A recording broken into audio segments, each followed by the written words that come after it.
Welcome to our indoor activities and games to tire out your dog workshop. This is the second video in the workshop, and whether you have difficulty getting your dog outside to exercise because of bad weather, or because it's dark when you get home and when you leave, or because you're sick, or because you're injured, this is the place to be to find some games you can play indoors to tire out your dog.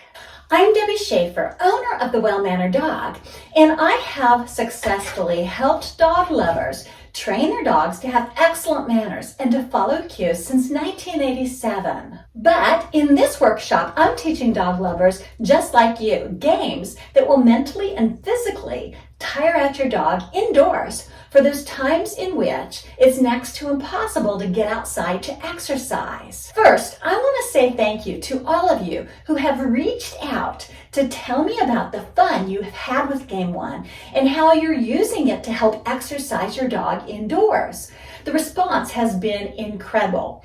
Thank you so much for tuning in and sharing your stories with me. Now, if you missed the first video in the series, you should go check it out because I covered our figure 8 game, which is a favorite game of my clients. My clients love it because it is a blast to play, but also because it is both a fantastic mental and physical workout, and it helps to keep dogs flexible mentally and physically, and it builds muscle and strength, and it keeps the dog focused on you. It is mind-boggling when you realize just a handful of 3-minute games gives your dog a 15-minute workout that all takes place inside your house. And that means even if you can't go on your regular walk together or play retrieving games outside or let your dog run free, you can still exercise your dog. You don't have to feel guilty about not meeting your dog's needs, and you don't have to worry about misbehavior that results from a lack of exercise.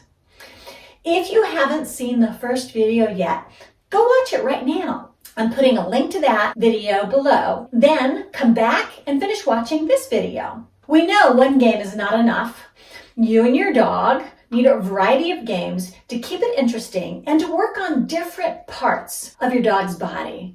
So today, we're going to cover our Bang Pop Superstar game that not only can be used to exercise your dog, but is full of fast racing and chasing. But it also is a fantastic confidence boosting game, especially for dogs who have sound phobias. This is about producing a sound at an intensity, a volume that does not scare your dog. Your dog doesn't pull away, it doesn't cower, and maybe not even flinch. I love this game because we will be making a sound that is very similar to fireworks or gunshots or thunder, which many dogs are afraid of. But we're adjusting the volume of the sound down to the point in which your dog does not show fear. It still eagerly approaches and wants to play the game.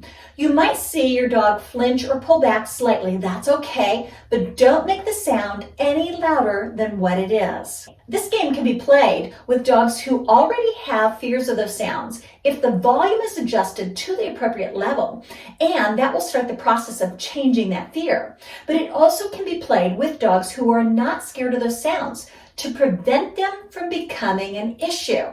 Sound phobias have a tendency to grow with age. So the older your dog is, the higher the probability is that it will develop sound phobias. So this is a fantastic prevention game. Okay, let's get playing the Bang Pop Superstar game. What we're going to use is bubble wrap, the type that has big dots. Hooley is very sound sensitive, so when I first started playing this game with her, I sandwiched the bubble wrap between 2 pot holders to muffle the sound. In addition, I muffled the sound even more by holding it in my hand like this. So my hand was also muffling the sound. Now, before you start, I want you to seriously consider if you need to muffle the sound. And I want you to consider how much you need to muffle the sound. Okay, so what you're going to do is you're going to toss a piece of food away, and as your dog is approaching, you're going to activate the sound and toss a piece of food up. If your dog has any likelihood of showing a fearful response, you want the food to go up, which is the opposite body language of what that dog would show. And then you toss a piece of food away to shoot the dog away from you. But if your dog has a tendency to get overly excited, you're going to place that food on the ground. So it would be pop, food on the ground, toss a piece of food away. Pop, food on the ground, toss a piece of food away. How you reward is super important. If your dog's tendency would be to be fear, make itself smaller, pull back, you want to toss the food up, the opposite body language. But if it would be the tendency to get overly excited, the food goes on the ground. Okay, so I have food in my hand. I make the popping sound. I toss my food up for Hooley, and then I toss a piece of food away. And as she's coming back, that one was a dud, I make the next sound. So it's on the approach that I make the sound. How far you toss the food depends on the size of the room you have. If you have a smaller room, you'll do more repetitions in the 3 minutes. Tossing a piece of food is super important on this game. It is part of the exercise portion, the running after part, but it will also help you know if the sound is too loud. If your dog doesn't come all the way back to you and it's not distracted with other things in the environment, the volume of the sound may be too loud for your dog. Okay, now, some of you may be thinking you can't play this game because your dog would be too afraid. You can play this game, you just need a way of muffling that sound. What can you do that will work? Towels, a pillow? You need a way to muffle the level of sound to a point that it's good for your dog. And others of you may be thinking that this is too easy for my dog. Think of this game as super fun prevention. Sound phobias grow as dogs age. 1 year, you can have a dog that's fine, and the next year it is terrified and you don't see it coming. So you are protecting your dog against that sound phobia. I live in the country, and this game has been huge in helping Hooley cope with neighbors who do target practice. It has helped her with fireworks and thunder.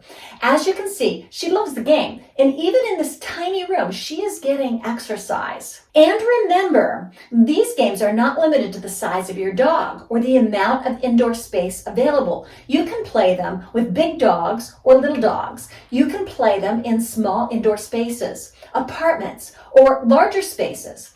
And they are not dependent upon the age of your dog. You can play this game with puppies and adult dogs and senior dogs and rescue dogs. In addition, I'm including our brand new treat cookbook. It's an ebook that you can download, so make sure you download that below. Now, I want to tell you about the next video. In video number 3, we're going to play a game that gets your dog using its nose. Sniffing is a huge mental workout for dogs, and in addition, in this game, your dog will be getting a big upper body workout. So look for video 3 to arrive later in this week, and I will introduce you to our Scratch It game. You're going to love this one. It not only is going to give your dog a fantastic upper body workout and mental workout, it's also super practical and can be played in super tiny spaces. Now, if you found value in this video, please share it with at least 3 different people you know, especially if they have any difficulty getting their dog exercised outdoors. It's so much more fun when you have other people that you know are playing these games also. But right now, please scroll down and let us know how you're liking these videos. You can leave a comment or follow us on Facebook or on YouTube. Okay, I'll look forward to seeing you later this week in the next video.